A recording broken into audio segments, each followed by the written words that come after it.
Pak Jokowi resah melihat politik kita saat ini lebih banyak dramanya, padahal 3 bulan lagi udah waktunya kita untuk memilih pemimpin yang baru. Kok bisa? Kalau di negara maju yang didebatin biasanya soal kebijakan baru pemerintahan ke depan, di Indonesia sejauh ini malah lebih banyak dramanya dan lebih mirip sinetron ya. Dan jujur aku agak sedih sih, karena di saat negara lain sibuk mengembangkan AI dan eksplorasi ke planet Mars, kita malah masih ribut soal apakah calon pemimpin di bawah umur 40 boleh atau enggak. Padahal Finlandia yang pendidikannya terbaik di dunia aja pernah punya Perdana Menteri yang umurnya 34 tahun. Dan jujur aku pribadi nggak terlalu peduli apakah pemimpin kita nanti umurnya di bawah 40 tahun atau di atas 70 tahun, apakah partainya merah, kuning, atau hijau. Tapi aku lebih peduli apakah pemimpin kita nanti mampu melindungi rakyat Indonesia dari perbudakan dan penjajahan gaya baru dari elit global. Menurut saya Mas Gibran tetap layak kok jadi cawapres. Mark Zuckerberg pas bangun Facebook juga belum ada banyak pengalaman, tapi yang terpenting dia berani untuk mengambil kesempatan dan lakukan yang terbaik. Sampai akhirnya, lihat, Facebook sekarang udah sukses besar. Mas Gibran juga orangnya cukup tegas dan beneran langsung menindaklanjuti masalah atau keresahan yang dialami oleh masyarakat. Dari masalah yang besar sampai yang terkecil sekalipun. Ini buktinya, akun Blue Chocolate melaporkan di Twitter kalau ada lampu yang mati di Jebres. Dan langsung Mas Gibran mengirim petugasnya untuk benerin. Contoh lain, ada warga yang komplain sistem antrian halte bus Trans Jateng Wonogiri Solo amburadul. Dan Mas Gibran langsung mau menindaklanjuti segera. Dan masih banyak lainnya. Kalau menurut aku, usia tidak bisa dijadikan patokan sebagai orang ini bisa jadi pemimpin atau enggak. Justru, anak muda mau mendengarkan keresahan masyarakat sekecil apapun itu dan langsung gercep action. Nah, menurut kamu nih, apakah Mas Gibran udah layak jadi bacawa pres Indonesia?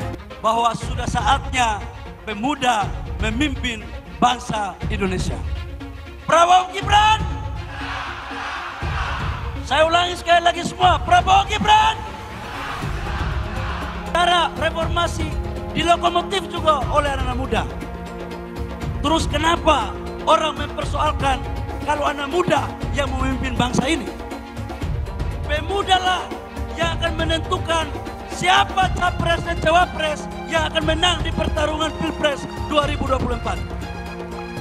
Kalau surveinya bagus, kita kerja keras lagi biar bisa 1 putaran. Saya selalu menggaungkan yang namanya narasi keberlanjutan, narasi penyempurnaan. Jadi nggak ada yang namanya arah baru atau perubahan.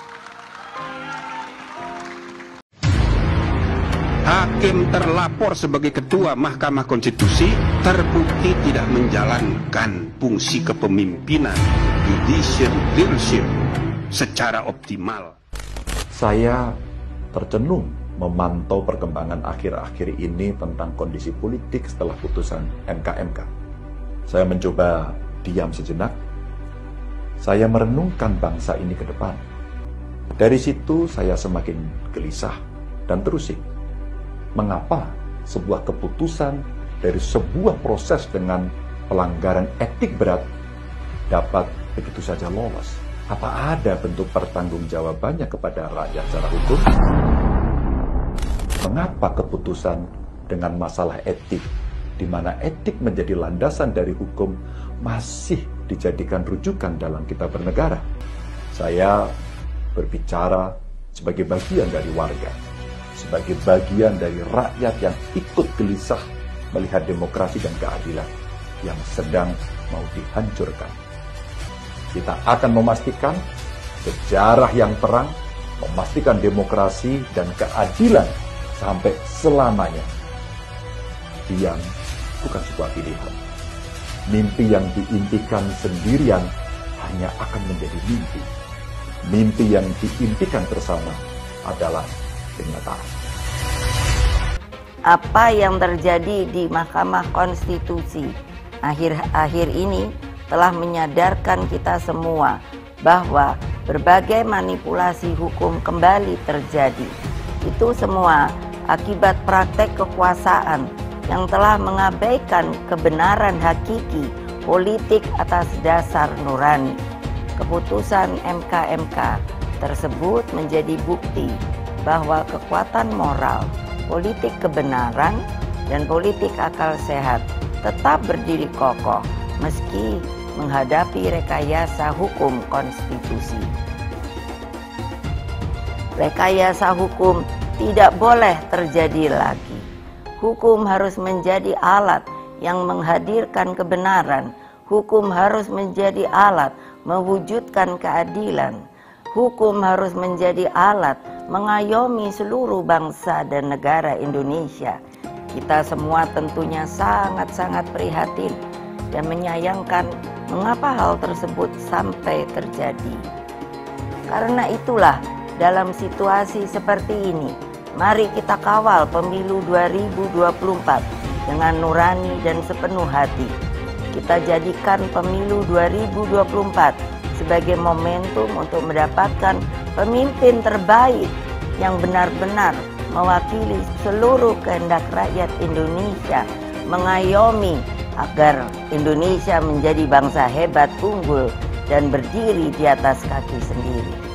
Hendaknya masyarakat menyongsong dan melaksanakan pemilu dengan jujur dan adil, luber, jurdil, sesuai dengan ketentuan Undang-Undang Dasar.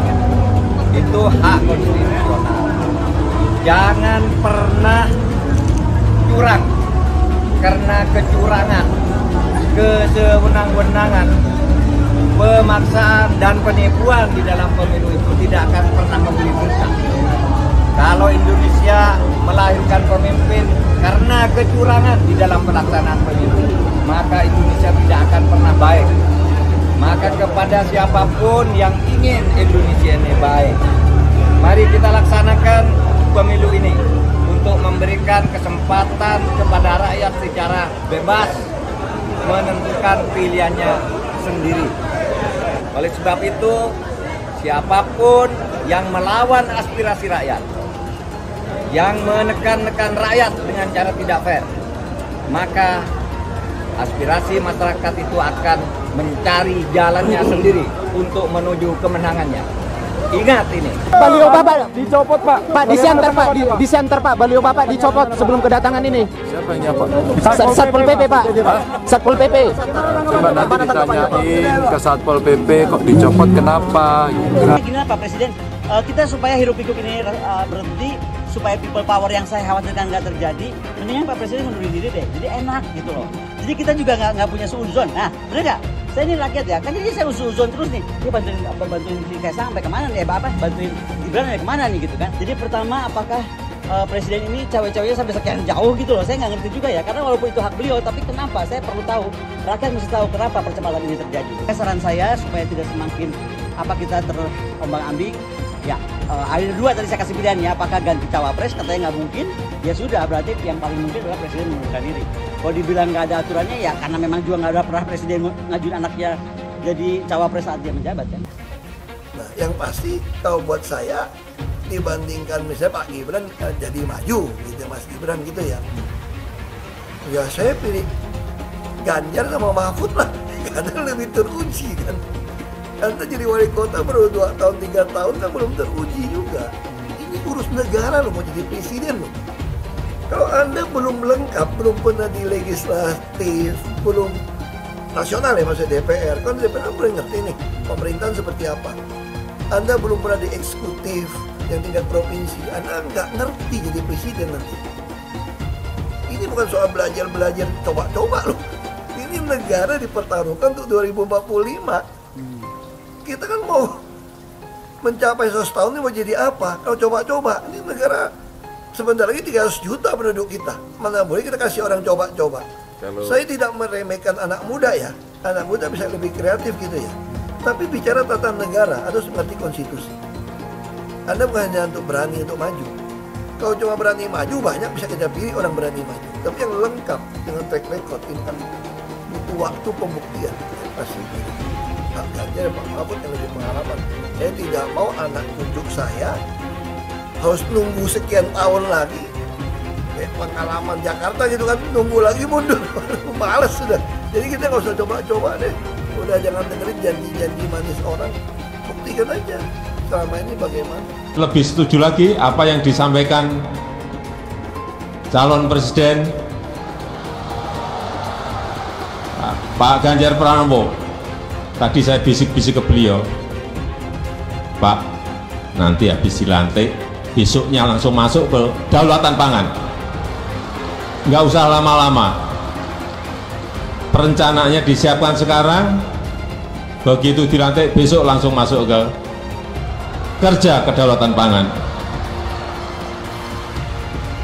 Sehingga swasembada pangan, ketahanan pangan, kedaulatan pangan itu betul-betul kita miliki. Dan saya yakin Pak Ganjar mampu menyelesaikan ini. Ya kita jujur aja ngomong, kalau Anda mau jadi presiden, wakil presiden, nah, kalau tanya sama saya, kamu mau jadi politisi, mau jadi apa sih? Ya kalau nggak beres negara ini, ya saya mau jadi presiden. Kan cuma jadi presiden bisa cepat membereskan itu. Coba lihat, kayak di DKI, kok nggak ada Ahok, nggak ada demo. Kalau Ahok nggak nyalon kan nggak ada masalah kemarin. Coba kalau ada Ahok, jadi Ahok itu adalah orang yang tidak boleh di politik. Karena dia membuat bangsa ini tidak bisa bersatu. Itu terbalik-balik. Yang pengen pecahin orang siapa? Kok saya yang dituduh? Ini bagi saya itu aneh gitu loh. Tapi itu fakta. Nah, makanya saya tetap ada di PDI Perjuangan. Karena satu-satu partai yang tetap mencalonkan saya di DKI dengan ancaman macam-macam hanya PDI Perjuangan. Katanya, kata Ibu Mega, mau jadi apa bangsa ini? Kalau kamu Pak Ahok yang bisa kerja, yang jujur, tidak boleh mencalonkan diri.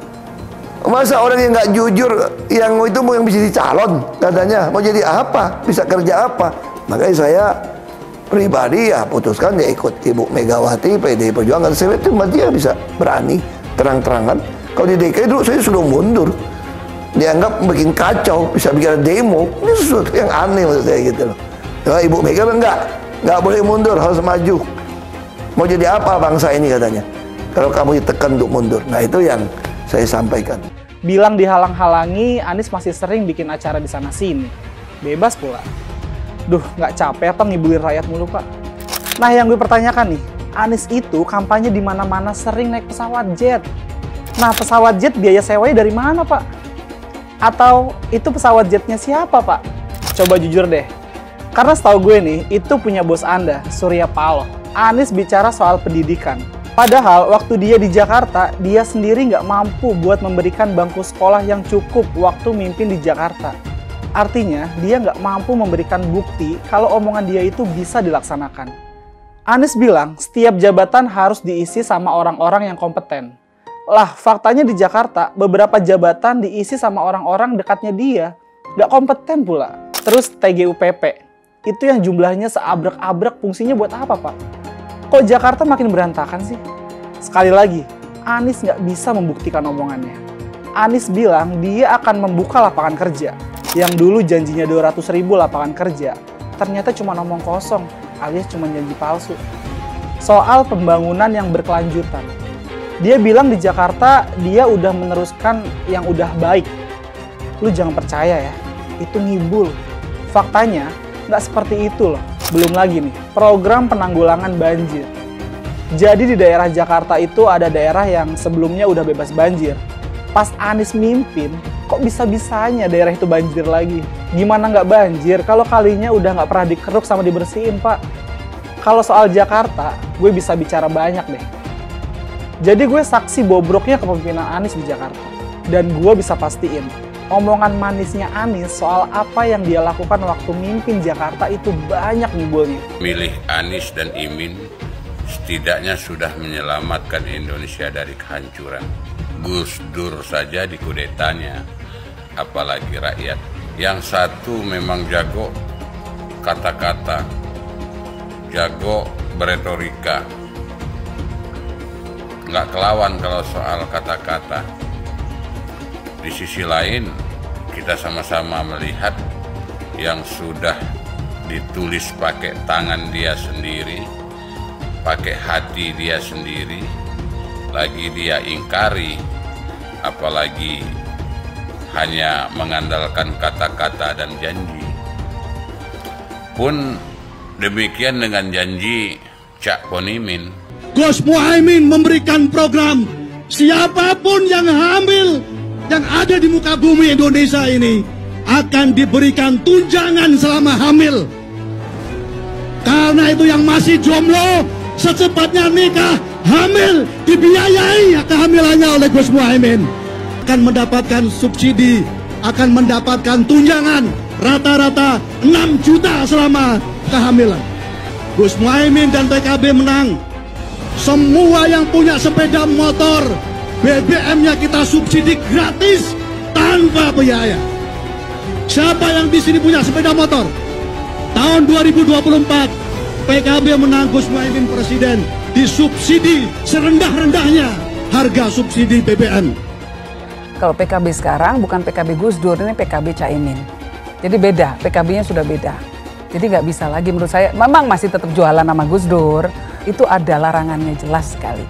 Tapi ya namanya orang masih mencuri-curi, kebiasaan kayaknya mencuri-curi. Mencuri partai, sekarang mencuri gambar.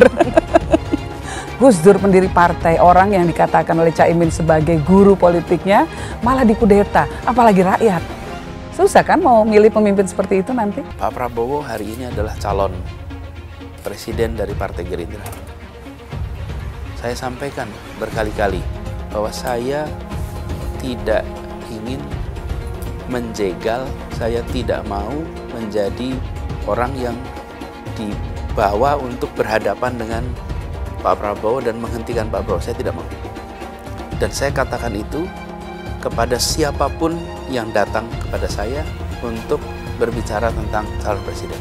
Yang nanti anak saya dan anak-anak saya akan ingat itu. Nah, saya tidak mau mengkhianati, menikam pada orang yang dulu sudah bekerja, membantu, dan berjuang bersama. Bapak Politik Identitas Indonesia Anies Baswedan, Bapak Intoleransi Indonesia Anies Baswedan, jangan lupakan, jangan terlena, jangan sampai dia pecahkan kita dengan dagangan ayat dan mayatnya. Air itu turun dari langit, turunnya ke atap rumah langsung sumur bor, bukan ke sungai dan ke laut. Saya mensyukuri kenapa kalah, kenapa ditahan. Saya bersyukur atas itu semua. Saya coba bayangkan ya, kalau seandainya waktu itu kita menang, gitu ya, hari ini belum tentu kita bisa nikmati seperti ini. Kita bersyukur 5 tahun Tuhan izinkan kasih ke orang yang pintar ngomong untuk kerja. Coba kalau kita bayangkan gitu ya, kalau kemarin saya masih jadi gubernur, ini saya udah turun ini. Tapi yang pintar ngomong itu dikira orang hebat kan? Ini lebih berbahaya tahun 2024, langsung ketahuan karakternya. Langsung ketahuan itu. Di saya juga ada kutipan Pak di kamar saya Pak. Tulisannya, Jakarta telah mengambil keputusan yang fatal. Jangan hanya konsentrasi pada pembangunan benda-benda mati yang indah difoto dan bisa ditunjukkan dalam 5 tahun hasilnya. Kalau kita mau menilai sebuah janji, maka lihat janjinya, lalu lihat kenyataannya. Dulu janjinya apa ya? Dan ini aneh, betul-betul aneh. Ini bukan kampanye, tapi saya sampaikan sini. Di satu sisi menyiapkan jalur-jalur air untuk dikirim ke laut, di sisi lain di lautnya dipasang dengan pulau reklamasi. Tinggal tunggu waktu jadi rob, air balik. Dan ini melawan sunatullah. Kenapa? Air itu turun dari langit ke bumi, bukan ke laut. Harusnya dimasukkan ke dalam bumi, masukkan tanah. Di seluruh dunia air jatuh itu dimasukkan ke tanah, bukan dialirkan pakai gorong-gorong raksasa ke laut. Jakarta telah mengambil keputusan yang fatal. Bukan banjir, itu memang parkir air. Bukan banjir, itu memang parkir air. Masyarakat berkeliling dengan membawa toa untuk memberitahu semuanya, termasuk sirine. Kaibon 82 miliar. Apa alat transportasi yang dimiliki oleh hampir setiap orang? Alat transportasi yang dimiliki semua orang adalah kaki. Kalau seandainya orang Jakarta percaya Pak Anies jadi gubernur pun, saya berani jamin kok dia akan lakukan normalisasi yang sama seperti saya lakukan kok. Gak usah bohong lah. Ketika air sampai di muara, maka siap untuk dipompa ke laut. Pancasila Soekarno, ketuhanan ada di pantai. Anak Tuhan dari mana? Kalau Yesus anak Tuhan, bidangnya siapa? Besok di seluruh wilayah Indonesia kami katakan dalam. Iblis hanya menggoda orang yang beriman. Makanya jarang-jarang orang kafir kerasukan setan. Yang kerasukan setan itu orang baik-baik. Jarang, saya belum pernah nengok Cina kerasukan setan. Pernah tak Ahok itu kerasukan setan? Enggak, setannya juga. Karena sesama setan jarang saling menggoda. Karena di salib itu ada jin kafir. Karena di salib itu ada jin kafir. Karena di salib itu ada jin kafir. Haleluya. Kepalanya ke kiri apa ke kanan? Kepalanya ke kiri apa ke kanan? Tetap percaya salib itu lambang mulia, bukan jin. Kok ketawa? Aku nggak nyindir siapa-siapa loh. Saya nggak pernah mundur untuk kebenaran, keadilan, kejujuran. Dan peri kemanusiaan, gue nggak pernah mundur. Dan gue nggak pernah takut juga sama lu. Siapapun yang rasis, gue akan hadapin. Karena rasis itu tidak berperi kemanusiaan. Sama saya ditanya dulu kan, kamu nyesel nggak statement kamu di Pulau Seribu sehingga masih masuk penjara? Tidak pernah nyesel.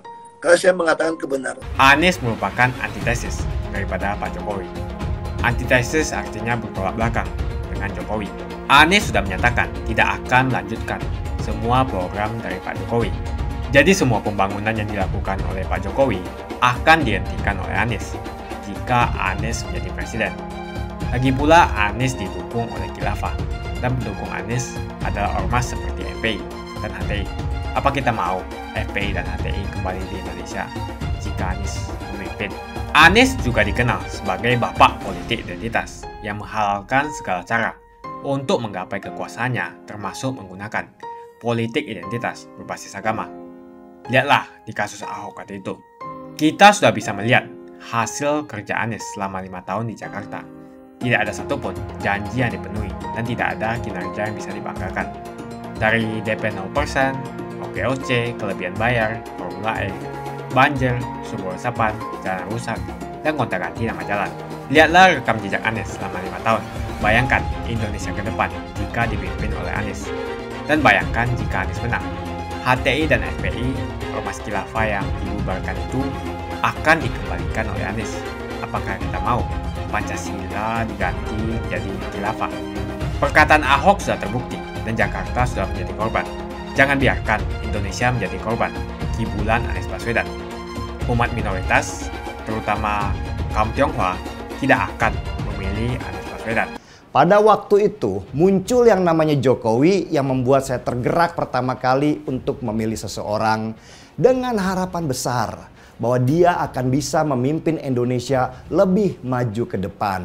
Situasi menjelang pemilu 2024 ini jujur saja beda sekali dengan pemilu 2014 dan 2019 yang saya ikuti. Saya pertama kali ikut pemilu itu di tahun 2014 karena sebelumnya itu selalu golput. Tapi situasi menjelang pemilu 2024 ini beda sekali dengan pemilu tahun 2014 dan 2019.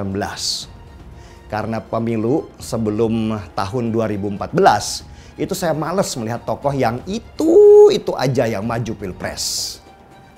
Pemerintah sebagai panitia pemilu yang sebelum-sebelumnya bersikap tidak menekan, kali ini seperti bersikap represif dan terasa menyebarkan intimidasi ke banyak pihak.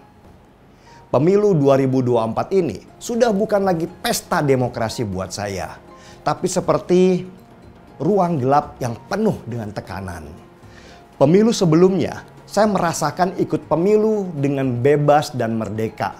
Karena kepercayaan yang tinggi pada pemerintah sebagai panitia pemilu, bahwa mereka bisa menyelenggarakan pemilu itu sebagai pesta demokrasi. Jorok sekali permainannya dan membuat jijik banyak orang ketika dengan entengnya mereka mengubah undang-undang batas usia minimal dengan tujuan meloloskan seorang anak kecil yang menjadi keponakannya dan yang kebetulan bapaknya adalah seorang presiden. Di Mahkamah Konstitusi kita lihat dengan mata kepala kita sendiri, benar-benar berpihak dan dengan barbarnya meloloskan seorang bocah ingusan yang berambisi untuk menjadi wakil presiden dengan menggunakan tangan pamannya yang waktu itu menjadi ketua Mahkamah Konstitusi. Perasaan terintimidasi itu dimulai dari pemaksaan di Mahkamah Konstitusi. Sebuah lembaga tinggi hukum yang kita anggap akan menjadi wasit yang netral ketika nanti ada perselisihan angka. Membangun kepercayaan itu luar biasa lamanya, tapi menghancurkan kepercayaan cukup butuh waktu sebentar saja. Saya sudah memperingatkan itu sejak jauh hari kepada Presiden kita Jokowi untuk tidak menggunakan Mahkamah Konstitusi sebagai alat untuk meloloskan anaknya sendiri. Karena itu seperti meludahi muka Mahkamah Konstitusi yang seharusnya sakral dan suci. Lalu ketika saya menonton video Ketua Mahkamah Konstitusi yang baru dilantik, yaitu Soehartoyo, yang menangis sesenggukan sambil mengatakan betapa sulitnya membangun kembali kepercayaan publik akibat badai kebusukan yang terjadi di institusinya. Saya kok merasa terenyuh ya. Itu seperti nasi yang sudah menjadi bubur. Ketua Mahkamah Konstitusi pada waktu itu, yaitu Anwar Usman, akhirnya terbukti melakukan pelanggaran etika berat karena menggunakan jabatannya untuk kepentingan keluarga. Dia lalu dipecat dari Ketua Mahkamah Konstitusi yang membuatnya jadi seperti terhina karena kebanggaannya direnggut paksa oleh Majelis Kehormatan. Lalu bagaimana mau membangun kepercayaan rakyat kepada Mahkamah Konstitusi lagi? Itu seperti membangun puing demi puing. Pasti itu sulit dan lama yang membuat orang harus hormat kembali kepada Mahkamah Konstitusi. Bahkan sosok Ketua Mahkamah Konstitusi yang waktu itu seperti Anwar Usman sudah jadi bahan ejekan, bahan meme yang membuat kehormatan Mahkamah Konstitusi semakin hilang dan menjadi kehinaan. Ejekan mahkamah keluarga, mahkamah komedi itu sudah meluas kemana-mana.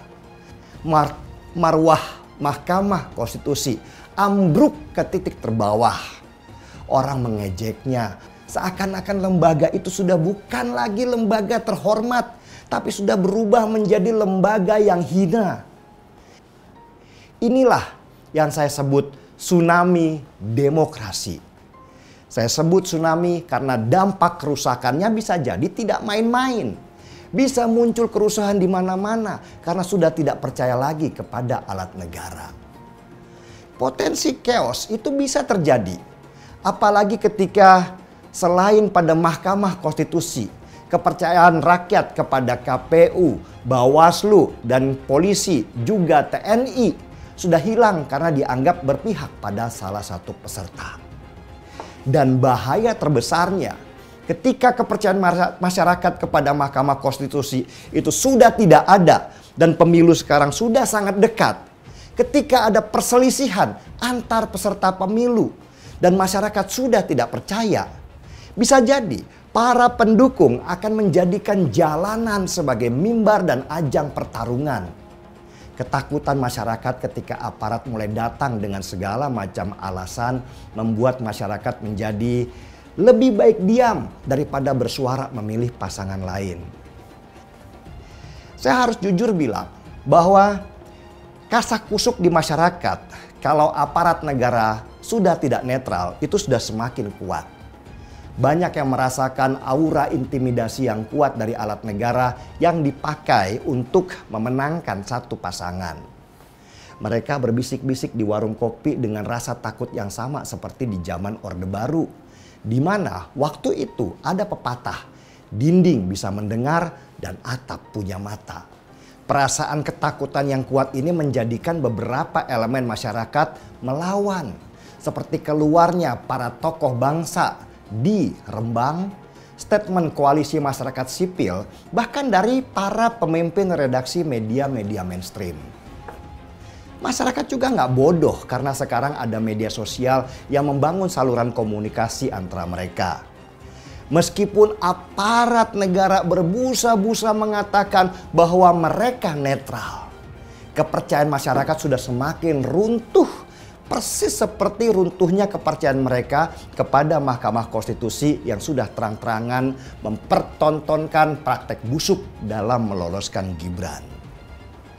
Sayang sekali Pak, kalau marwah institusi seperti Polri dan TNI rusak dan hancur seperti yang terjadi di Mahkamah Konstitusi.